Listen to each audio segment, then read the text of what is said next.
See, that's a good point. What you talking about? This is what I'm talking about. Let's dig in. Let's dig further. So there's this conversation going on. Shout out to Roland Martin.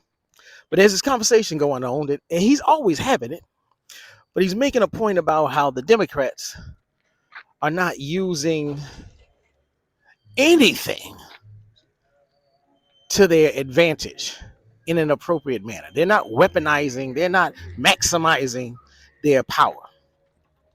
And so, the government shut down, and they are, on day one or the day before it shut down, the Democrats are out in full force. This is not right. We can't allow this to happen. On day one of the shutdown, this is not right. We need to work together. On day two of the shutdown, silence. Which means damn well tomorrow on day three, the day after that on day four, and so on and so forth, it's gonna either be silence or bare minimum. And so that's the point. Or that's my point. So what am I talking about? Those people who say, don't vote, your vote don't matter. Now, I'm not going to agree with you that your vote don't matter. But I am going to agree with the sentiment, the idea from whence it comes. Because the problem that this country has when it comes to politics, it's a two-party system. And no matter how much you, or the next person advocates for a third party, most of us are not going to do the work to actually create, establish, maintain, and sustain a third party.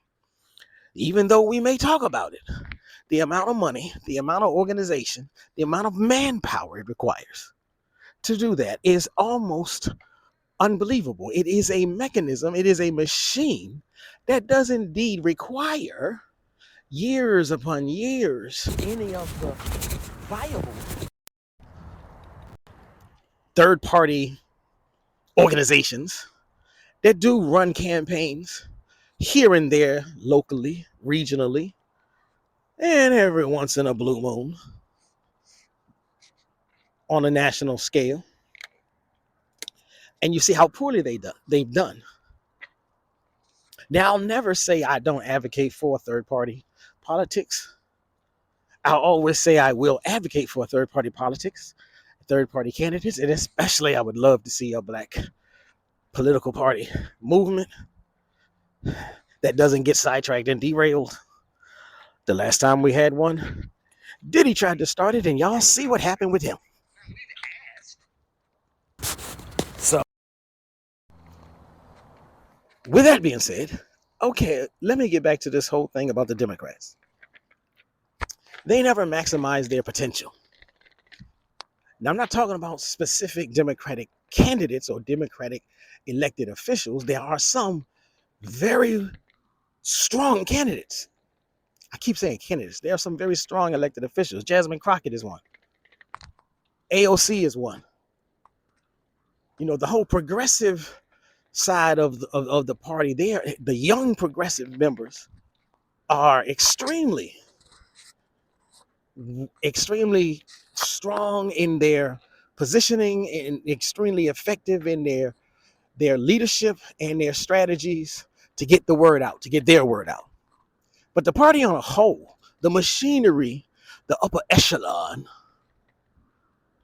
it's almost to the point where it's like, they ain't about ish. They ain't about that life. Too many of them are way too old to still be sitting in those seats. They should have been abdicated their seat. And I don't mean just give up so a Republican can take their place. I mean, they should have mentored 2, if not 3, particularly in their stead and win the seat just as easily as they win the seat. That's how you maintain political power. You don't just sit in the seat until the coffin opens up. Now, that old age thing, that's a problem with both parties, but the Republican Party has enough young, firebrand, hate filled MAGA minions, or even the old ones, if they didn't want to go along with the MAGA menu, they'd have no choice. They'd have to keep their mouth shut and rubber stamp the MAGA crowd, or they would be out of a seat. Now, maybe perhaps that's what needs to happen. There needs to be a groundswell in the Democratic Party of people who are so very hardcore Democratic that they kick up so much noise and make up so much of a fuss that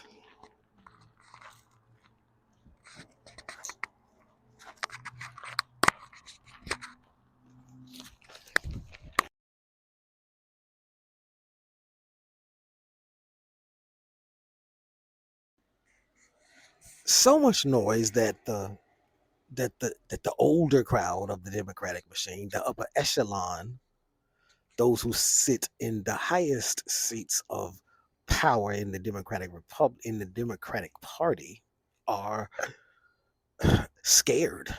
Even they have no choice but to listen to the younger, the virulent, the vehemently opposed to the status quo, just as what we see in the mega crowd. Um, so I mean, now if you agree with me, say something in the comments. If you disagree with me, say something in the comments. Let's duke it out on the battlefield, as I always say.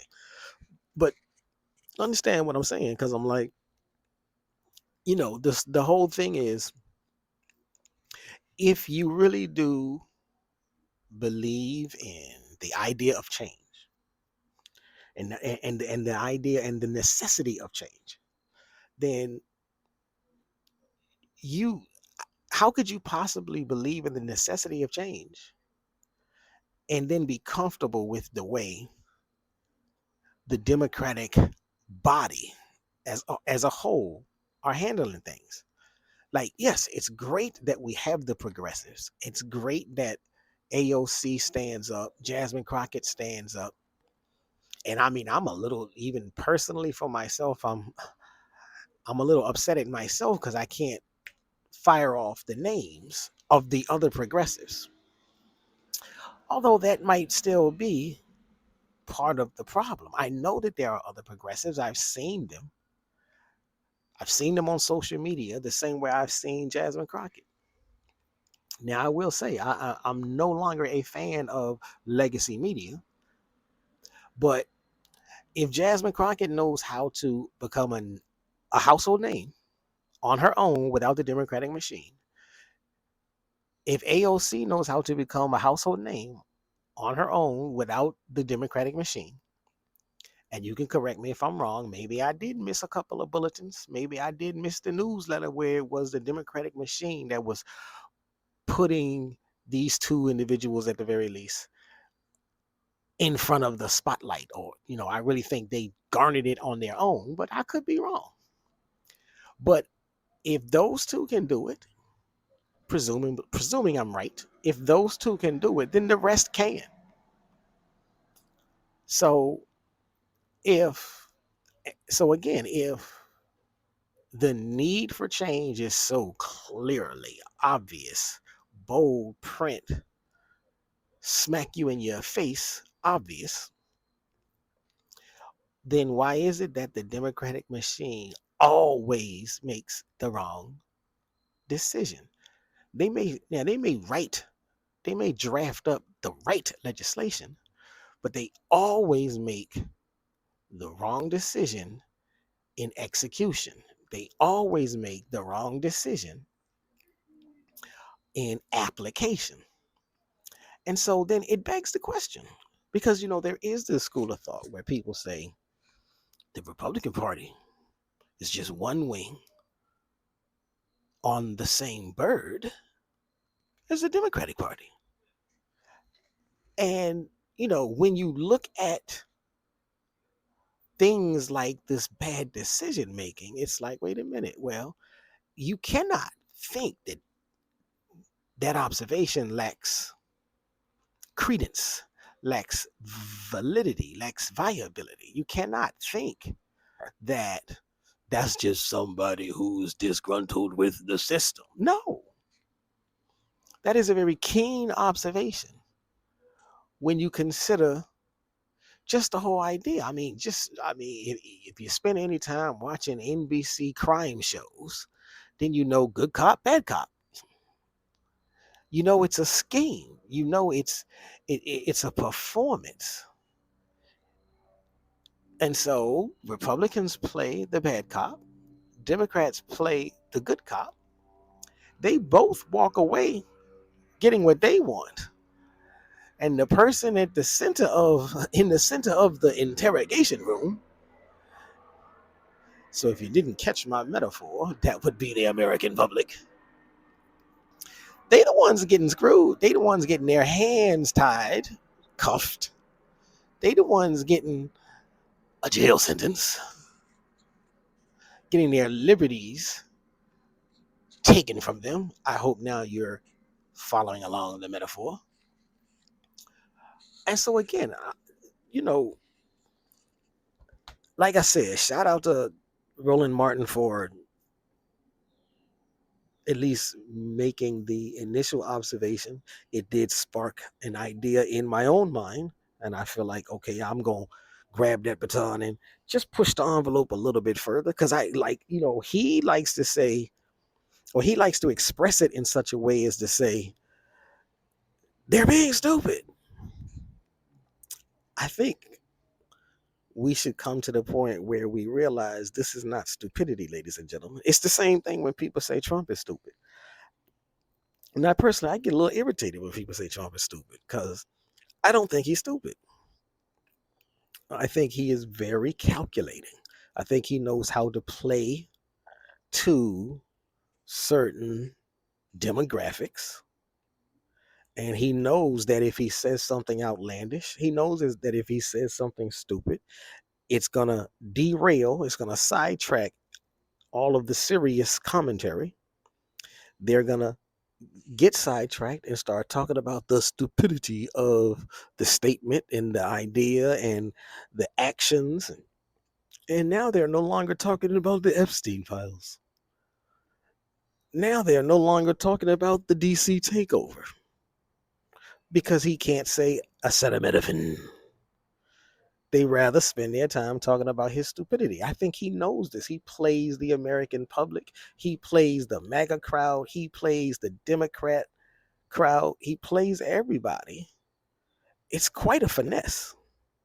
And the more we call it stupid, the more we miss the point. But anyhow, these are just my free-flowing thoughts, my morning musings. As you may have recognized if you've listened to any of my earlier morning musings, you may have surmised that I fired Shango.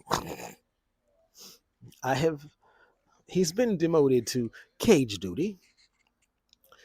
So for the time being, my morning musings will just be me as I walk these streets, as I sit on park benches and gaze at Mother Nature and so on. I digress. I'm sorry, ladies and gentlemen. This is Shabazz. This has been my free-flowing stream of consciousness edition of The Proper Perspective. And like I said, if you feel what I'm putting down, hit that like button, hit the subscribe button, share this channel, share these videos, share these live streams, share my thoughts. These are my 2 cents. Share my 2 cents with someone that you know that might take an interest in, that might want to extend the conversation. And like I always say, we can duke it out on the battlefield down there in the comments. Peace.